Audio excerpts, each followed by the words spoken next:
Gente, boa tarde, lá vamos nós para mais uma live do nada, que hoje tá saindo tarde porque eu almocei tarde, eu sempre faço no meu horário de almoço, e hoje eu segui nos atendimentos aí, então agora que eu parei aqui para conversar com vocês. Eu escutei uma pergunta essa semana que ela ficou muito forte, falei, eu vou fazer um vídeo sobre isso, e a pergunta é, você já viu o seu potencial se tornar realidade?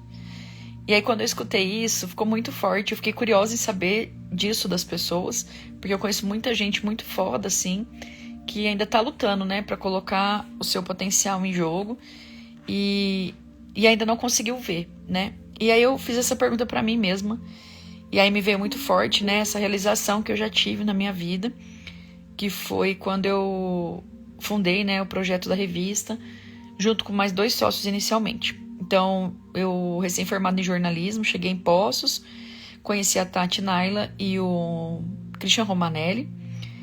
Na época, a Tati trabalhava como advogada, eu acho que ela já era formada em Direito.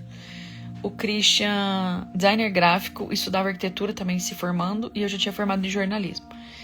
E a gente decidiu fazer a revista online, a Opaua, conhecidíssima aqui na minha região, um fruto belo desse trabalho inicial de nós 3, né? Eu lembro que até quem sugeriu o nome foi a Tati. A gente escolheu Opaua porque era visão em grego. Eu lembro que eu tinha muito forte que eu queria que a revista tivesse o nome de visão, visibilidade.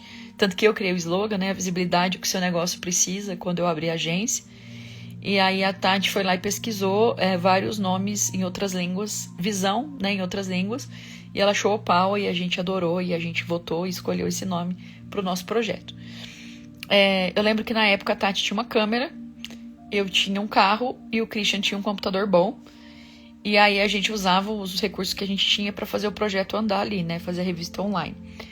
E aí o Christian criou o site, eu fazia as vendas com o meu carro e a Tati fazia as fotos e fazia uma parte contábil ali também pra gente, que eram as habilidades, né? Cada um com suas habilidades ajudavam ali. E aí chegou um momento que eu queria avançar, eu queria investir na revista, eu queria que ela se tornasse impressa. E aí eu lembro que a Tati mandou um e-mail falando pra gente que a revista deveria ter uma câmera só pra ela.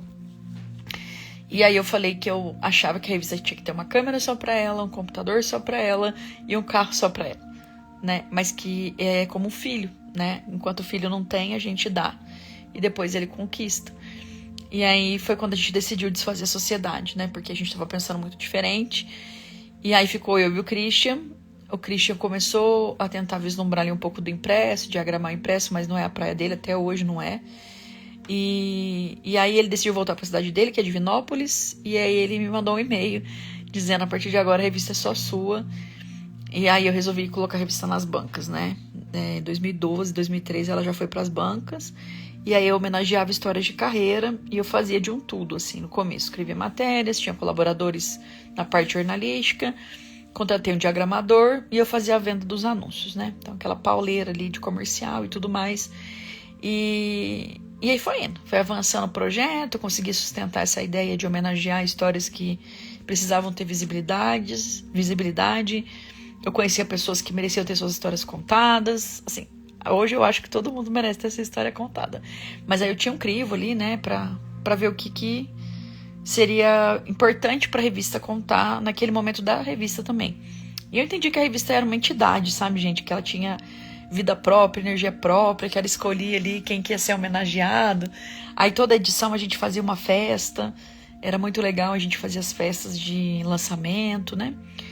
Até que chegou um dia que eu fiz um evento para 300 pessoas, junto com a minha equipe, eu tinha 7 colaboradores na época, e era muito assim, né? Tinha a galera que era colunista, uma galera que fazia parte de agência, né, que a gente terceirizava esse serviço, enfim. Era muito tortuoso, assim, tudo para a revista impressa acontecer, né? Na época eu tinha uma sede na Champanhar, a gente tinha uma casa muito fofa, uma casa rosa, que aconteciam muitas coisas, a gente fazia produção de moda, fazia um monte de coisa. E aí, nesse aniversário de 5 anos, a gente juntou 300 pessoas. Então, para mim, foi um marco na minha carreira. Eu lembro que veio impressa da região. Eu lembro que foi um evento feito a muitas mãos, assim. Eu lembro de chegar lá à tarde e os próprios clientes da revista estarem montando tendas. A gente conseguiu sortear a bolsa de estudos na faculdade, a gente conseguiu sortear eletrodomésticos, a gente conseguiu muitos prêmios, muita coisa legal. Eu lembro que os carros, acho que foi a Volkswagen, que na época era cliente nossa, eu não lembro. colocou o carro lá cheio de eletrodoméstico e a pessoa que tivesse a chave premiada ganhava tudo que tava lá. Então, assim, a gente conseguiu fazer muita mobilização no marketing, na propaganda. E aí chegou um momento que, intuitivamente, na verdade, 6 meses antes da pandemia, eu comecei a ficar muito cansada, eu tive um burnout, comecei a ter muita ansiedade. Na época também a minha irmã fazia parte financeira na empresa, então eu confiava muito que ela estava segurando essa onda lá, né? E aí a minha irmã teve bebê, depois a Ana Clara cresceu com a gente lá na empresa, e minha irmã resolveu seguir a área dela, que é enfermagem, né? E eu acabei contratando outra pessoa para fazer esse serviço, mas eu acho que pesou um pouco para mim cuidar ali de todas as frentes, né, sozinha. Não tinha muita facilidade em confiar, eu tinha várias falhas, né, como empreendedora na época, falhei bastante também, acertei bastante, falhei bastante, monopolizei muito poder, assim, né, não delegava muito, enfim, quando deu 6 meses para a pandemia ali, eu não sei, comecei a sentir uma angústia, sentindo que não fazia sentido manter a casa aberta, mas eu queria que a revista continuasse nas bancas, e aí foi isso, né, fui me desvinculando dos colaboradores, da galera que fazia um trabalho ali mais dia a dia. E aí a gente finalizou, e aí eu falei, vamos trabalhar de casa. E aí eu tinha esse designer que prestava serviços, né, com o CNPJ, tudo. E aí a gente continuou fazendo a revista de casa. Ele na casa dele, eu na minha casa, e a gente foi fazendo. E eu voltei a otimizar o processo, né. Eu precisava disso também para me reinventar ali dentro daquele lugar. Nisso, por conta do burnout, eu já conhecia as terapias integrativas, só que eu sempre gostei de embasar cientificamente os conteúdos, né? E aí eu fui e eu conheci o Teta Healing na ocasião e comecei a estudar neurociência física da consciência, porque já era pandemia e eu tinha tempo, né? Porque quando eu tava com a revista aberta, trabalhando na rua, eu visitava a região também, eu não tinha tempo para estudar mais. E aí eu voltei a estudar, e aí eu me formei, e aí eu fui estudando neuropsicologia, fui estudando psicologia transpessoal, fui me apaixonando, com muita dúvida se eu migrava a minha carreira, sabe? Porque eu sempre gostei muito de ser jornalista, tanto que eu tô aqui, né? Sempre criando conteúdo na internet. E, na verdade, voltei agora, né? Porque daí eu tive uma estafa também de conteúdo. Comecei a ver muita gente criar conteúdo. Eu falei, será que precisa de mais uma pessoa aqui falando e tal? Enfim, aí depois que eu fui estudar psicologia transpessoal, eu tive a sorte de conhecer um professor, o Aurino, que é um cara muito nobre, assim, dentro da transpessoal. Um ser humano, né? Muito nobre. Um cara simples, assim, humilde, muito inteligente. E ele fez uma pergunta lá, quando ele estava dando aula pra gente, e ele falou, quem são os melhores terapeutas? E aí uma galera levantou a mão, assim, né? E, escuta melhor, empatia, presença, sustentar, fala do outro, não sei o quê. E ele falou, não, os melhores terapeutas são os que fazem as melhores perguntas. Aí ele deu meu diploma no meu coração, assim, né? Porque no jornalismo a gente estuda 2 anos só de perfil, assim, só pra aprender a ler a pessoa, pra poder saber como perguntar, entrevistar. Hoje eu vejo a galera na rede social falar, entrevistei fulano. Fala, não, você perguntou um monte de coisa, entrevistar é outra coisa. E aí eu tive aí meu diploma quando eu escutei isso. Então a terapeuta que é em mim e a jornalista se deram as mãos aí e virou uma alquimia, né? Então agora a gente trabalha juntas. E aí eu fiquei bem feliz, assim, fui buscar outras especializações. Recente eu fiz neuropsicologia clínica e fiz avaliação psicológica. Não que eu queira fazer laudos e, enfim, ir por esse lado, mas é bom saber de tudo, né? Saber das patologias também. Eu sempre estimulo a pessoa hoje a procurar se conhecer, né? Investir o dinheiro dela em autodesenvolvimento, ao invés de ficar pagando testes e tal, que são caros. E aí funciona bem, né? E aí, quando eu escutei essa frase, essa pergunta, na verdade, que eu vou repetir aqui, que é... Esqueci a pergunta. Você já viu seu potencial virar realidade? Eu falei, cara, eu vou criar um conteúdo sobre isso, porque eu vi meu potencial virar realidade e eu vou ver de novo. Um dia eu encontrei um amigo das antigas, numa baladinha que eu fui. Tava bem debilitada ainda, porque a revista, há 12 anos, né? Tinha um elo com ela. As pessoas em Poços me conhecem como Vanessa da revista.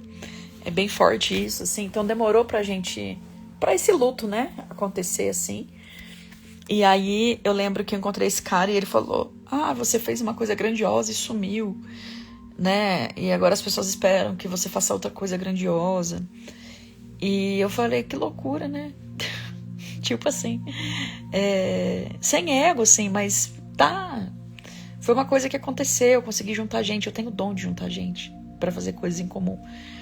Então agora eu não sei o que vai nascer ainda, sabe? Eu tenho pensado muito, eu tenho um livro aí saindo do forno, eu tenho algumas coisas que eu quero fazer, mas hoje eu tenho outra cabeça. Que nem eu falei, quem me conhecer agora vai ter que me conhecer de novo. Mesmo empreendendo, a gente tem imaturidades, a gente tem um ego. Eu convivia muito com gente egóica por conta da revista, moda, uma galera que só pensa em aparência, né? Que só pensa em marca. E aí eu gostava muito disso também. Eu ainda gosto, sabe? Mas hoje, por exemplo, 10 anos vegetariana, muito envolvida com veganismo, eu não compro couro, eu não fico esbanjando, eu não fico desperdiçando material. Antes não, eu ia comprar uma melissa ali, eu já queria uma de cada cor, né? Eu tinha muito esse lado consumista, né? Então, assim, a revista também me mostrou e me deu muitas oportunidades, né? Eu entreguei muito pra ela, porque eu trabalhava muito mesmo. Eu lembro que na época eu praticava corrida, acreditem, eu corria até Caldas já. 5h30 da manhã, eu coloquei um chuveiro na minha sala, na empresa, pra eu tomar banho. Tomava banho, ficava, às vezes eu chegava em casa 2 da manhã. E eu voltava 5 pro treino. E assim, uma energia vital, um negócio fluido, sabe? As festas gigantes.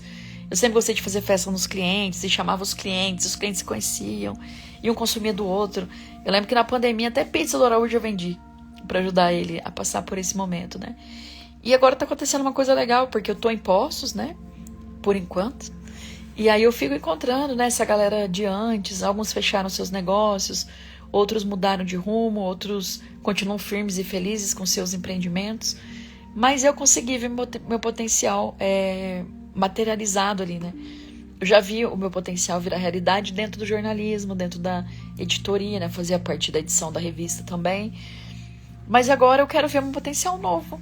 Eu quero ver a Vanessa que eu me tornei, o que ela vai construir, né? Ô, gente, eu vou encerrar aqui, depois eu abro de novo, que minha campainha está tocando. Só um minutinho.